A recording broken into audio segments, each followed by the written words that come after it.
안녕하세요. 오늘은 이렇게 지루하고 힘든 어떤 무료하고 이런 삶 속에서 또 나름대로 이제 삶의 의미를 찾고 한다면 그래도 최선의 그것은 바로 뭐라구나 감사하는 마음을 가지는 것이다 이렇게 말씀을 드릴 수가 있겠네요. 음. 지금 이렇게 무료하다는 것 자체를 자세히 생각을 해보십시오. 그러면 이것은 엄청난 고생을 통해서 만들어진 그러한 무료함이죠. 이 무료함을 얻게 되기까지 우리는 얼마나 많은 고생을 했습니까? 그죠? 저도 이 무료함을 얻기 위해서 지금 이제 휴가 중인데 특별히 할 게 없어서 그냥 이렇게 음, 유튜브나 보면서 그냥 시간 때우고 있었는데 거기 보니까 그렇게 나름대로 어렵게 정말 고통의 순간을 지나고 계시는 분들이 많이 있습니다. 그죠? 그걸 보니까 저도 과거 일들이 주마등처럼 떠오르면서 그렇게 이제 뭐랄까 현재 지금 이 갖추어진 저의 순간에 감사를 할 수 있는 마음이 되었어요. 지금이라고 뭐 그렇게 대단하게 뭘 이룬 건 없지만 어쨌든 나름대로 가만히 이렇게 몇 시간이고 무료하게 있을 수 있는 이 순간 이것이 바로 정말로 제가 원했던 그런 순간이 아닌가 이런 생각을 해봅니다. 또 지금 내가 있는 이 외로움을 즐길 수 있는 것도 과거의 어떤 그러한 잘못된 관계 속에서 고통을 당했기 때문에 그렇기 때문에 이 혼자 있는 이 순간이 또 나름대로 즐거울 수 있다. 음, 이렇게 생각을 해봅니다. 그러니까 이 인생이라는 것은 항상 반복되는 업앤다운하는 그런 오르락내리락하는 그런 롤러코스터의 상황 속에서 어, 최악의 그런 상황을 느끼는 가운데 그래서 우리가 그냥 제로 상태라 그냥 이렇게 쭉 아무것도 아닌 상태를 할지라도 우리의 삶이 아주 낮은 것까지 한번 내려가 봤기 때문에 결국은 우리가 이 상황에서도 만족할 수 있는 것이죠. 우리의 삶 속에서 그러한 고통이 없었다면 우리는 지금 이 무료하고 지루한 삶을 견딜 수가 없었을 겁니다. 그러나 그런 삶을 살았기 때문에 이 상황에도 감사할 수 있는 거죠. 좀 모자란 듯해 보이지만 사실은 굉장히 플러스한 상황이다. 이렇게 생각이 됩니다.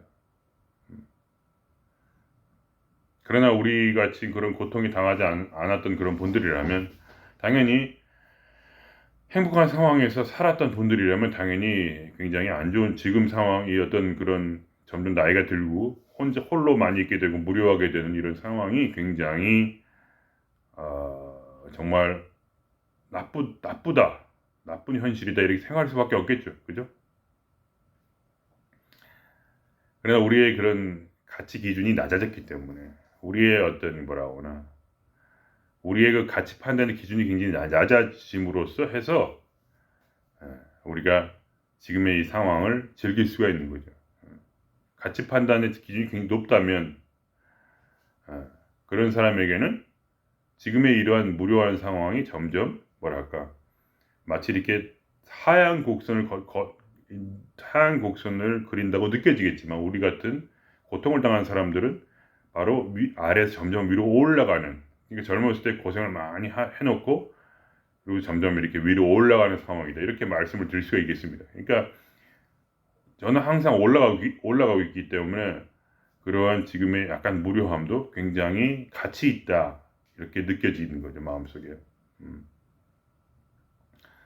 어떤 사람이 아주 오랫동안 학대를 당했다면 저처럼 그렇게 되면 이렇게 혼자 있는 상황이야말로 자유라고 할 수 있죠 자유. 그러나 항상 행복한 인간관계에 있었던 분은 지금 이제 계속 떨어지고 있는 거죠.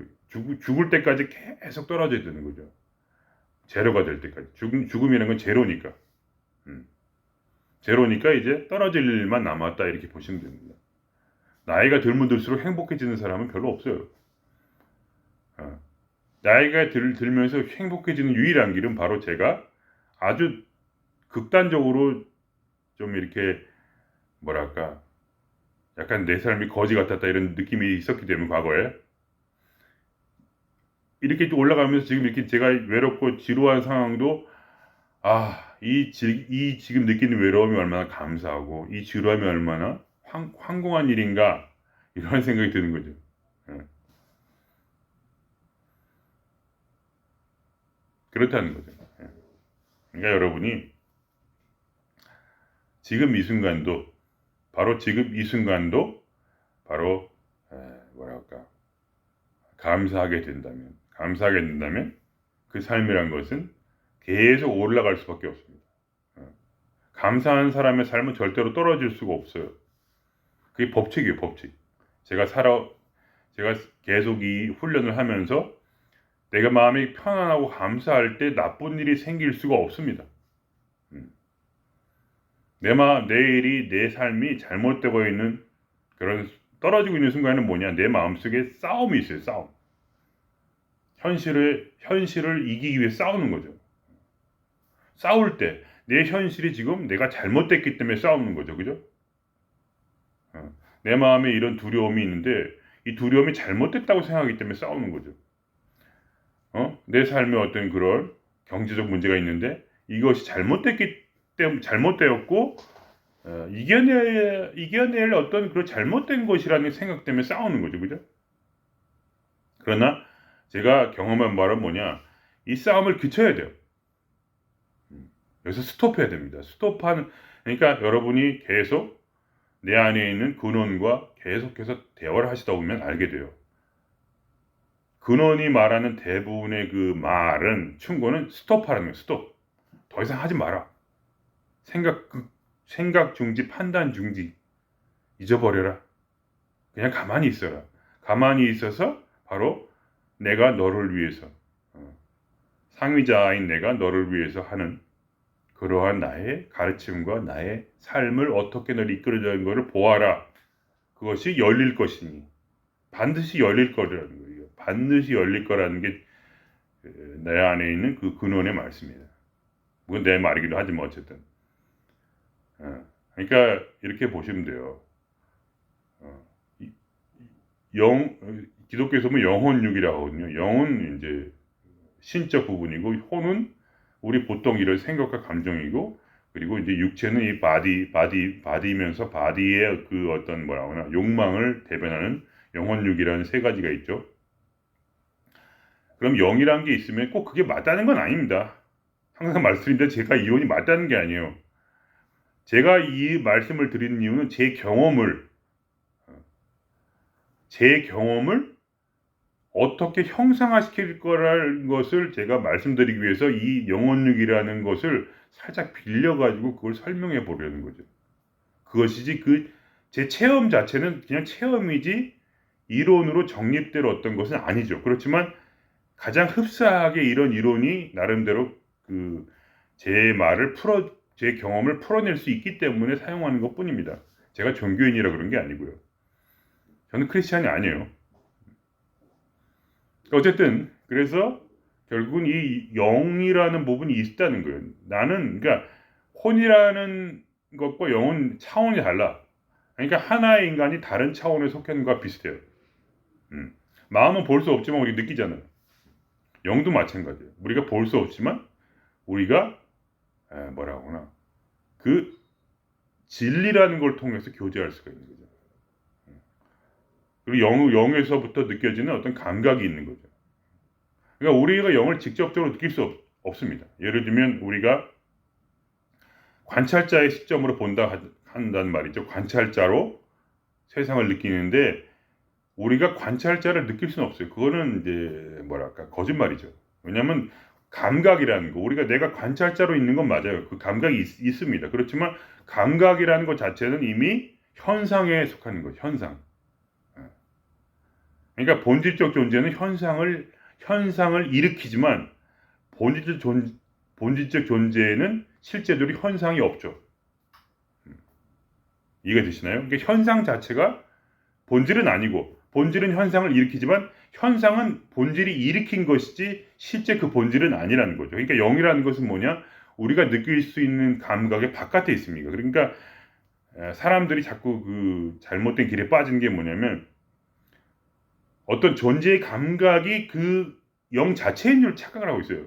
그건 아닙니다. 그것은 우리가 신을 볼 수도 만질 수도 없고 느낄 수도 없듯이 우리는 신에 대한 감각, 우리 안에 있는 영적 존재를 어떠한 감각으로 느낄 수 없고 우리가 느낀다는 감각조차도 그 본질에서 흘러나온 현상이라는 거죠.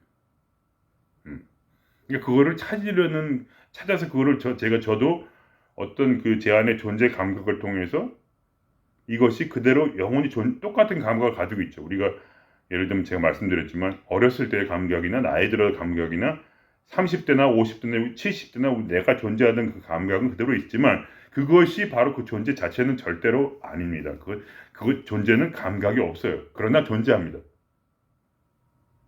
존재하지만 우리는 느끼지 못해요. 그래서 우리가 신이라고 하는 거예요. 그것을 느끼지 못하니까. 느낄 수 있었다면 신이 아니겠죠. 그러니까 우리가 최대한도로 신을 느낄 수 있는 유일한 것은 뭐냐? 그거에서부터 뿜어져 나온 그 현상이고 그 현상은 바로 이 삶 자체입니다. 내 감각이나 존재 감각뿐만 아니라 존재라는 감각뿐만 아니라 외계에 펼쳐진 그 현실조차도 바로 모든 것이 이 존재로부터 흘러나온 것이다. 그렇게 생각하시면 돼요. 그러니까 이것을 찾으려고 하지 마세요. 저도 찾아봤는데 안 되더라고요. 절대로 못 찾습니다. 신을 찾을 수는 없어요. 영을 느낄 수는 없습니다. 그러나 그건 존재해요. 어떻게 존재하냐? 바로 내가 그 영과 같은 페이스를 그대로 가져갈 때 이 세상이 바뀌는 것을 보고 그거를 알 수가 있어요. 그러니까 그것이 하나의 완벽한 시스템을 이루어서 제가 가르쳐 드리는 건 뭐냐? 내가 영처럼 그대로 있을 때 가만히 영과의 공명 상태가 서로 일어납니다. 그럼 내 안에 어떤 일이 일어나냐? 바로 감사와 어떤 감동이 일어나고 마음속에서는 그리고 이 삶에서 모든 일이 다 풀리게 되는 거죠. 중요한 것은 내 마음이 이 영과 내 안에 있는 이 혼이 내 안에 있는 영과 공명하는 거죠. 그러니까 우리의 본질은 뭐냐? 바로 이 영에서 흘러나온 현상이고 존재의 감각조차도 감각적인 현상이고 그러나 우리는 사실은 우리가 느낄 수 없지만 우리 안에 있는 존재 이것이 바로 우리의 진실한 본질이다. 왜냐하면 현상이라는 것은 어차피 사라지는 거죠. 바뀌는 거예요.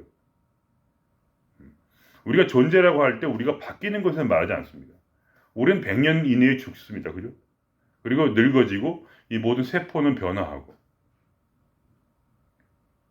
그러나 이 안에 있는 그 진정한 존재는 바로 우리를 계속해서 더 나은 삶의 길로 이끌어주는 거죠. 그것을 명상이라는 방법으로 찾을 수 없습니다. 제 결론은 그겁니다. 그걸 그렇게 찾으셔도 되는데 어떠한 것을 신비한 현상을 본다 할지라도 그건 감각이에요. 보통 그런 얘기를 많이 하죠. 머릿속에서 갑자기 모든 몸이 사라지고 그리고 나서 몸이 없는 것처럼 이 우주를 전체를 바라보는 현상이 일어나죠. 근데 미안한 얘기지만 그런 것이 다 사실은 뇌과학적으로 보면 그것이 뇌의 작용이지 그것이 무슨 특별한 게 아닙니다. 그 옛날에는 이제 그 과학을 잘 몰랐기 때문에 그런 일이 순전히 어떤 신비한 마법으로 생각했지만 지금은 와서는 뇌의 작용이라고 하는 거죠. 그러니까 뇌에는 어떤 그런 이미지체라는 게 있고 그 다음에 현실체라는 게 두 가지를 동시에 느낀다고 해요. 그래서 예를 들면 누가 몸의 일부가 잘렸는데 거기에 잘렸는 몸에도 통증을 느낀다는 거죠. 왜냐하면 거기에 이미지체라는 걸 머릿속에서 느낀다는 거죠. 거기 없지만 있는 겁니다. 그래서 그러한 것이 이 뇌에 어떤 부분이 있는데 거기에 자극을 주면 사람이 유체 이탈을 일으키게 돼요. 그래가지고 자기가 자기 몸 밖에서 바라볼 수가 있는 거죠. 그러니까 사람은 그러니까 현실의 몸을 느끼는 그 뇌가 있고, 뇌에서 그거를 그러니까 스캔을 해가지고 그 스캔한 것을 그대로 바깥으로 옮길 수 있는 그러한 머리에 어떤 그러한 것이 있다고 해요. 그래서 그거를 이제 뇌과학자들이 그거를 실제로 되는 것을 실험을 했다고 합니다. 물론 그걸 뭐 절대로 믿는 건 아니지만, 제 말은 어떠한 눈에 보이고 느끼고 즐길 수 있고 모든 것들이 결국은 우리의 그런 몸의 작용이고, 그것이 바로 이 뇌에서는 꿈으로써, 쉽게 말하면 꿈으로써 모든 것이 가능한 거죠. 꿈속에서는. 꿈이란 것도 뇌의 작용이니까. 꿈이란 게 신비한 게 아니라. 뭐 이런 얘기 하려고 한 건 아니었는데 어쨌든 간에 그렇습니다. 그래서 중요한 건 뭐냐면 바로 우리의 마음을, 이 우리의 영과 우리의 혼을 최대한도로 근접하게 만들어주는 것. 그게 뭐냐면 바로 혼을 비우는 행위입니다. 혼을 멈추는 행위, 멈춰서 자기의 판단을 중재하는 것이죠. 옳다 그르다는 생각, 선악과를 먹냐 먹지 않냐 생각, 지금 이 순간이, 지금 이 상황이 과연 어떤 상황이냐라는 것을 자기가 멈출 때, 그거를 판단하지 않을 때, 도리어 감사하면 더 좋고, 감사하면 좋고요. 감사하지 않더라도 그냥 판단을 멈추는 거. 그렇게 되면 어떻게 됩니까? 바로 이 마치 물이 위에서 아래로 흐르듯이 이 영이 마치 내 안에 혼에 고이는 것처럼 그렇게 영향을 줍니다. 영향을 줘. 그러니까 자기의 이 혼의 고집이 세고 이 혼이 활발하게 작용할 때는 이 영이라는 것은 존재하는지도 몰라요, 사람이. 그러나 내가 마음을 완전히 비우고 욕심을 내려놓고 감사하면서 또 동시에 판단을 중재할 때, 이런 어떤 순간은 어떻게 됩니까? 마음속에서 새로운 아이디어와 감정이 샘솟습니다.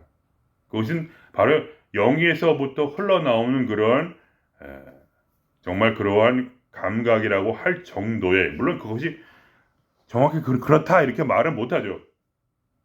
그렇지만 더 큰 뭐라고 하나, 거기서 내 감각이라는 것은 당연히 내 뇌의 작용일 수가 있죠. 그러나 제가 경험한 바는 뭐냐, 그걸 넘어서 이 현실이 바뀔 때, 그때 이해가 되는 거예요. 제가 현실이 바뀌지 않았다면 저는 이 영이라는 게 존재하지 않았다고 생각했을 겁니다. 왜냐하면 뇌라는 것은 모든 감각과 즐거움과 또 예를 들면 도파민으로 쾌락을 만들 수 있고, 스트레스 호르몬을 통해서, 호르몬이라는 거는 사실 얼마나 그게 깊은 거냐면 이 체세포가 스트레스를 만든다고 하죠. 체세포 하나하나의 세포가 자기가 몸에 그 스트레스를 만들어낼 수 있습니다. 그 정도로 인간의 깊이 박혀있는 그게 뇌에서 만들어지지 않고 체세포가 직접 스트레스를 받는다고 하죠. 그러니까 몸이 스트레스를 받는 거예요.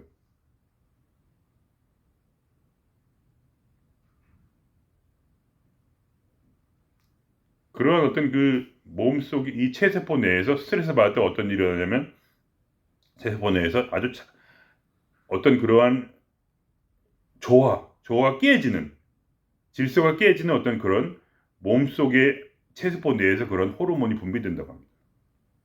그래가지고 무질서 상태를 만들어서 몸과 마음의 균형을 깨트려 버리는 거죠. 그 정도로 깊은 것이 스트레스. 어쨌든 갑자기 또 얘기가 3,000%로 빠지려고 하는데, 그래서 하여간 그렇게 우리가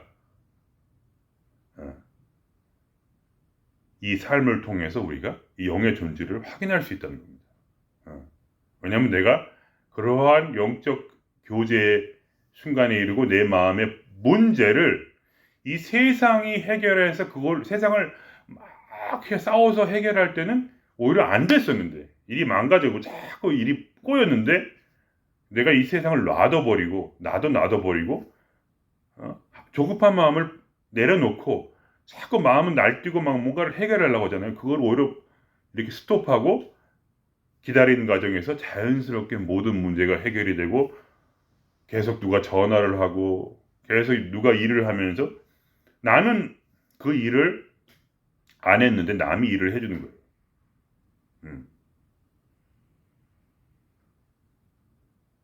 그러니까 내 앞에 있는 제가 얼마 전에 유튜브 내가 어떤 귀한 유튜브를 또 한 번 봤는데 어떤 분이 그런 말 하는 거예요. 내가 숲속에 길을 가고 있는데 그분 유튜브 이름이 기억이 안 나는데 그분 비유가 재밌더라고요. 제가 딱 그걸 보면서 딱 내 얘기다 그걸 느꼈는데 숲속에 길을 가는데 길이 막 멈췄단 말이에요. 딱 끊겼다. 그럼 어떻게 됐냐? 그때 갑자기 어떤 벌목꾼들이 와가지고 숲을 싹 치워버린 거예요. 숲을 치워버렸으니까 나무를 다 베어버렸으니까 나는 그냥 가면 되는 거죠. 그 길을. 내가 한 건 아니고 그 사람도 이기적인 마음으로 나도 이기적으로 내가 원하는 그 길을 가고 싶은 것뿐인데 아다리가 맞는다는 거야. 아다리가. 그래가지고 그 일이 해결이 돼요. 그러니까 그런 일이 저도 계속 있는 거예요. 살면서. 어떨 때만 있냐. 근데 내가 마음속에서 남을 막 욕하고 아니면 막 남하고 싸우고 막 마음속에서 이러한 상황에서는 그게 일이 일어나질 않는데 내가 마음을 항상 뭐랄까 판단을 멈추고 판단 중지 하면서 마음을 누그러뜨리고 평온하게 하고 감사한 마음을 가지고 있으면 내게 막힌 내가 길을 가고 있는데 누군가 와서 그 돌덩이를 치우는데 그 사람은 내게 있는 그 앞에 있는 방해하는 요소를 자기의 이기적인 욕심 때문에 그걸 치워준다는 거예요. 그래서 모든 것이 해결되는 거죠.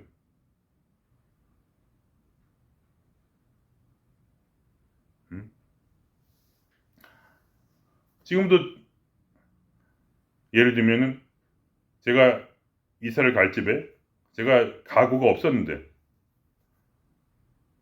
하필이면 그때 여기 집주인께서 이 뒤에 있는 소파나 여러 가지 것들을 버리고 싶어 하는 거죠. 그래서 좀 가져가면 안 되겠냐, 네가. 버리기 다 귀찮으니까. 제발 가져가다오. 이렇게 부탁을 하게 되는 거죠. 그러면 저는 그분의 욕심 때문에 그걸 버리고 싶어서 나한테 버리고 싶은 거지만 저는 알겠다. 이렇게 해서 상대방이 고마워하도록 그렇게 제가 지금 그 가구들을 받아주는 거죠. 지금 쓰고 있는 가구들을. 근데 그런 일이 계속 일어난다는 거예요. 그래서 여러분께서 여러분이 영을 만날 수는 없고 신을 만날 수 없고 본성을 만날 수는 없습니다. 우리는 현상적인 존재예요. 이 뇌라는 것도 현상적인 존재라는 것은 항상 변해요. 그리고 끝이 있고 시작과 끝이 있고 그리고 죽음의 공포가 있고 시작과 끝이 있고 이런 존재. 계속 변하는 존재. 어떠한 안정감도 없는 존재라는 거죠. 근데 이 현상적 존재가 아니라 본질적 존재라는 것은 바로 영원히 안전한 존재. 시작과 끝도 없고 보이지도 않고 느낄 수도 없고 보이고 느낄 수 있다면 그것은 현상적인 존재가 아니겠죠. 보이지도 못하고 느낄 수 없기 때문에 그것이 바로 영원한 존재인 거죠. 내가 죽으면 그 존재를 느끼지 못할지도 모르죠. 그러나 그 존재는 영원한 거죠. 그런 것처럼 우리가 우리의 마음을 그러한 존재의 본질과 비슷하게 최대한도로 어떻게 하냐? 우리를 비우는 방법밖에 없죠. 우리를 비워서 그것을 우리에게 받아들여서 도킹. 오지성끼리 도킹을 하듯이 도킹을 시키게 되면은 이 존재의 본질에 끌려가는 삶을 살게 된다 이거죠. 우리의 의지는 유명한 로렌스 형제가 말을 했습니다. 그때 옛날에 제가 말씀드린 적이 있는데 유명한 기독교 성자이신 로렌스 형제 하신 말씀 뭐냐? 맞나? 다른 분이 말했나? 어쨌든 우리 의지를 사용하는 유일한 그것은 방법은 뭐냐? 우리 의지는 뭘 행하려고 있는 의지가 아니다. 우리의 의지는 모든 것을 버리고 모든 것을 비우기 위해서 사용하는 것이 우리의 유일한 의지다. 뭐를 성공하기 위해서 사용하는 게 우리의 의지가 아니다. 그런 말도 했었어요. 물론 이제 뭘 하려면 의지가 있어야 되는데 좀 극단적인 표현이겠지만 어쨌든 일리가 있는 말이죠. 그러한 것이 바로 우리가 그러한 방식으로 우리가 살아갈 때 우리가 이 영을 이 신을 우리가 우리 삶 속에 체험하게 되고 우리 삶이 바뀌는 것을 보고 아하 이것이 지금 나를 위해서 일을 하고 있다는 것을 간접적으로 깨닫게 됩니다. 직접적으로 볼 수는 없지만 우리가 이 삶 자체가 바로 이 삶 자체가 바로 신의 현존이기에 그러니까 삶을 단순히 삶으로 보지 말고 삶을 신에게서부터 흘러나온 현상으로 보고 이 현상을 바로 지배하는 자는 어떻게 되느냐 바로 신에 귀의하는 자다. 신에 귀의한다는 것은 신을 위한 자리 즉 판단의 자리 우리 뇌가 있어가지고 판단할 수 있죠. 그죠? 그러나 우리의 판단은 잘 안 된다는 것을 깨닫기 위해서 우리에게 고통이 있는 거예요. 고통이 없었다면 우리는 우리의 머리를 믿었겠죠. 우리가 고통이 없었다면 우리가 버림받지 않았다면 우리가 지금 제가 우리라고 생각하지만 어쨌든 여러분도 그걸 아시겠지만 어쨌든 최소한 제가 나의 님을 만났겠습니까? 내가 영원히 의지할 나 자신의 그런 일부를 제가 찾을 수 있었을까요? 이것이 우리에게 숨겨진 진주라는 거죠. 이 진주는 바로 오랫동안 그 진주가 자기 살을 다치게 해서 진 속에 있는 그 모래가 들어가서 그 모래를 진주의 체액으로서 그걸 감싸서 아프니까 그 모래를 감싸기 때문에 진주가 된 거 아닙니까? 그죠? 그런 것처럼 우리가 이 고통이 없었다면 내가 내 님을 만났겠느냐 그 말씀입니다. 이 고통이 없었다면 이곳이 없었다면 내가 감사할 수 있었겠는가 지금 이 순간에 이 무료한 상황 그리고 내가 이 고통이 없었다면 내가 이 세상에서 버림받지 않았었다면 내가 진정한 사랑을 내가 알 수 있었겠는가? 진정한 사랑은 뭐냐? 둘이 없는 하나인 것. 그죠? 내가 눈으로 볼 때는 이 모든 삶이 두 개로, 세 개로, 네 개로, 다섯 개로 보입니다. 그러나 자세히 제가 경험한 바는 뭐냐? 내가 바로 나를 비우고 내가 빈 배가 될 때 이 세상은 바다라는 걸 알게 돼요. 이 바다 물결이 제가 빈 배가 돼가지고 제가 이제 더 이상 조종을 잡지 않고 제 뇌를 포기한 거죠. 왜냐면 이 뇌가 아무리 머리를 써도 내 인생은 안 풀리니까. 그때 깨달은 거예요. 이 뇌를 버려야 되는구나. 판단. 뇌가 하는 건 뭡니까? 판단하는 거죠. 판단을 내려놓고 옳다 그르다 하지 말고 누가 잘못됐다 그르다 하지 말고 내 자신도 죄인이고 내가 악인이고 선인이고 어떤 그러한 판단을 아예 버리고 그냥 이 현상으로서 나를 보며 이 현상을 보며 나를 빈배로 만들어서 이 세상이라는 파도가 나를 마음대로 휘두를 수 있도록 할 때 사실은 이 전체 인생이 바로 하나이고 이것이 얼마나 나를 이롭게 하는가. 한 명 한 명 만나는 사람마다 한 명 하면 나를 괴롭히는 사람마다 나를 소시오패스를 만난다 할지라도 그리고 내가 망하고 쓰러진다 할지라도 이 모든 것들이 얼마나 나를 부하게 하는가 풍요롭게 하는가를 제가 면밀히 관찰할 수가 있는 거죠. 왜냐하면 나의 이제 나의 뇌는 판단을 위해 사용하는 것이 아니라 바로 관찰을 하기 위해 사용하죠. 그 모든 것들이 에서 지혜를 얻기 위해 사용하는 거죠. 아하, 이렇게 난 지금 잘 되고 있구나. 그러면서 앞으로 잘 될 것이라는 그런 확신 가운데서 내가 지금 약간 힘들다 할지라도 그것을 이렇게 놓아버립니다. 말하면 내가 지금 이 힘듦이 내가 가진 이 불안과 공포가 바로 나를 지금까지 살렸기 때문이죠. 이 불안이 없었다면 내가 학교 숙제를 했었겠는가? 이 공포가 없었다면 내가 두려워서 그 어려운 예를 들면 저를 망가뜨려 했던 그 사이비 교주에서부터 나가 도망칠 수 있었겠는가? 모든 것이 유익했고 그리고 내가 지금 있는, 내가 느끼고 있는 이 무료함과, 무료함과 이런 외로움도 내가 과거를 생각할 때 도리어 그것이 기쁨이 되는 그런, 뭔가를 계속 트랜스포메이션 할 수 있는 그러한 어떤 근본적인 어떤 자극이 되지 않나. 그러니 내가 지금 나를 계속 내려놓지 않을 이유가 무엇이겠습니까? 내가 이 모든 걸 내려놓고 내가 빈배가 되면 내가 그냥 이 세상의 하나의 현상으로서 마음대로 왔다 갔다 하면서 점점 해서 진정한 목적지로 가는 이 배가 되는 것이 아니냐. 그겁니다. 그러니 제가 왜 두려워하겠습니까? 내가 두려워하면서 두려워하지 않습니다. 내가 불안하면서 동시에 불안해하지 않아요. 내가 외로우면서 동시에 외롭지 않습니다. 왜냐하면 나는 그거를 지혜로서 바라볼 수 있는 그런 지혜의 문이 머릿속에 열렸기 때문이에요.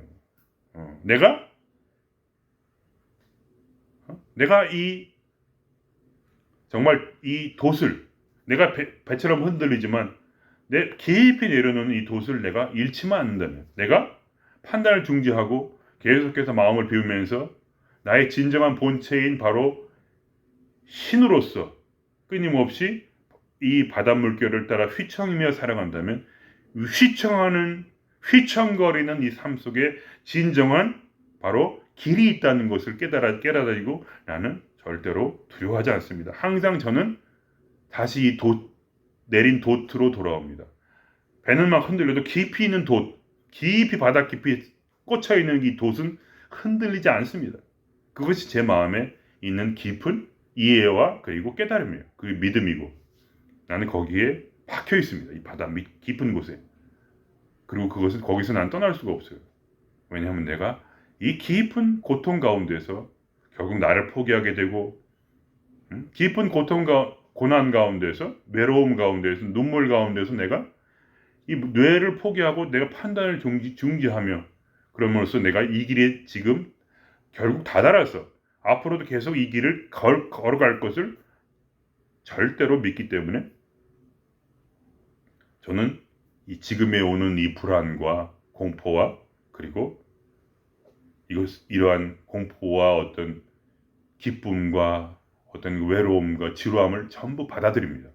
이것이 나의 삶의 양분이기에 보통 그런 말들 해요. 이걸 느껴라. 감정을 느껴라. 그런 거는 하지 마십시오. 그런 건 다 우스꽝스러운 얘기예요. 물론 그걸 느낀다는 것은 저는 이해가 돼요. 왜 그런 말을 하는지. 왜냐하면 그걸 느낌으로써 제가 받아들인다는 얘기죠. 근데 감정을 느끼라는 게 아니에요. 감정은 한번 느끼면 돼요. 한번 느껴서 공부하시고, 아, 이게 이런 감정이 내 안에 있구나. 그리고 나서 그거를 그냥 받아들이는 거예요. 그거를 내 삶의 양분으로. 너 불안이요. 네가 내게 필요할 때까지 영원히 나와 함께 있자. 너 공포요. 너 지루함이요. 너 외로움이요. 내가 삶이 더 나아지기 위해서 내가 너가 필요할 때까지 영원히 나와 함께 있자. 언젠가 필요 없을 때까지는 영원히 나와 함께 가자. 어차피 죽음은 그 모든 것을 끝내겠죠.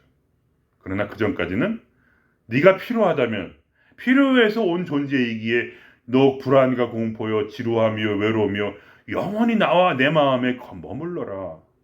내가 너를 붙잡으리라.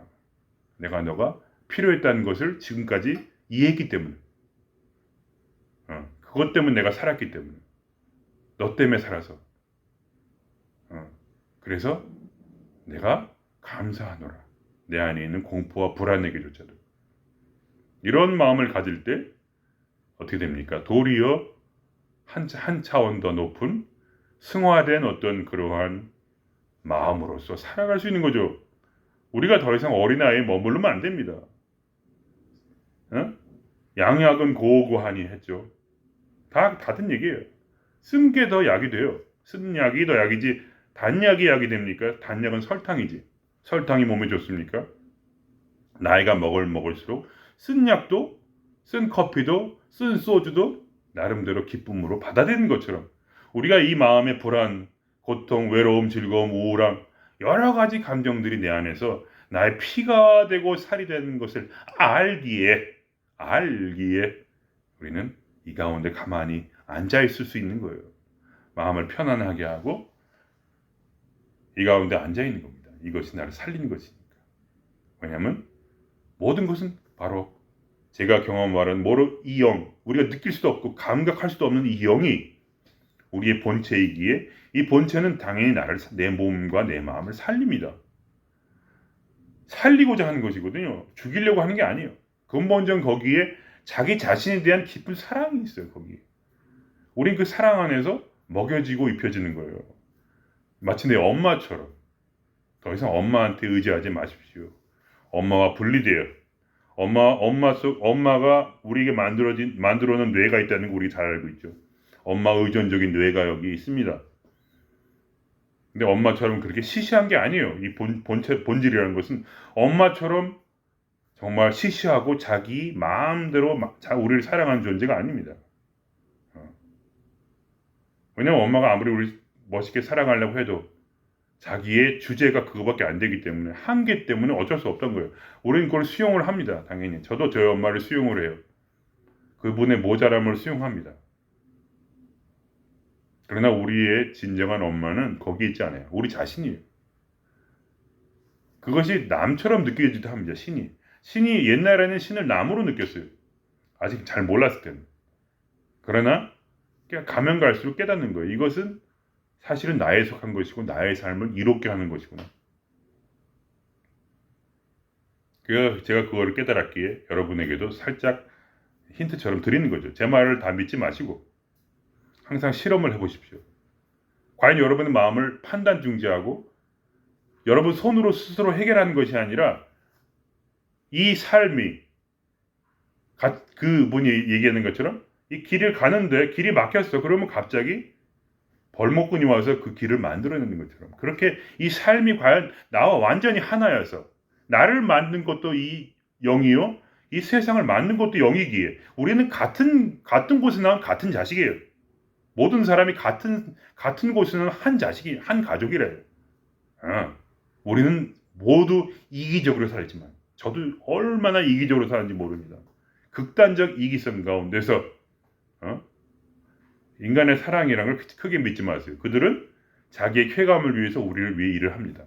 자기의 쾌감을 위해서 우리 일한 것을 감사할 필요가 없어요. 그냥 감사하면 좋죠, 당연히. 감사하면 좋은데 깨닫고 감사하시라는 거예요. 그것은 그분들이 자기의 삶을 살기 위해서 그냥 그렇게 했던 것뿐이에요. 응? 사랑을 해야만 마음이 편하니까, 기분이 좋으니까 한 거죠. 그러니까 저도 누굴 도울 때 절대로 저는 사랑한다는 생각하지 않습니다. 절대로 사랑하는 것이 아닙니다. 제가 누가 잘해줘도 저는 절대로 그 사람을 사랑하고 있지 않아요. 그러나 우리는 뭐냐? 한 어머니로부터 나온 한 자식이라는 거죠. 그래서 나의 사랑의 유일한 사랑이라는 것은 뭐냐? 바로 내가 판단 중지를 하고 나를 그냥 그 사랑의 손길에 맡기는 거예요. 그러면 이 본질이라는 그 주체가 나를 통해서 다른 사람을 사랑합니다. 내가 아니고. 그리고 내가 남을 사랑하면 사실 그것도 나를 사랑하는 것이죠. 그것이 바로 원래 본질에 나온 내가 현상이기 때문에 나는 사실은 그 본질이라는 그게 뇌라면 나는 그 몸에 지나지 않는 거죠. 나는 몸도 나고 뇌도 나라는 거죠. 그죠? 나는 어떤 그 본질에서 속해 있는 체세포 하나에 지나지 않습니다. 체세포로서 불안도 느끼고 행복도 느낍니다. 그죠? 몸이 기뻐하죠. 몸이 감각합니다. 그 기쁨과 편안함과 스트레스를 직접적으로 몸이 경험을 하죠. 그러나 그 모든 것은 사실은 어떻게 됩니까? 하나가 되어서 하나의 몸으로 작용하는 작용이라는 거죠. 하나의 뇌가 모든 몸을 통합하여 하나의 몸으로서 작용하는 작용 속에 우리는 있는 것이고 우리가 그 모든 작용 속에서 도움을 주고 도움을 받으면서 그냥 그렇게 스스로 하나의 체세포로서 생존하는 거죠. 우리는 이 뇌를 떠나서는 우리가 살 수가 없어요.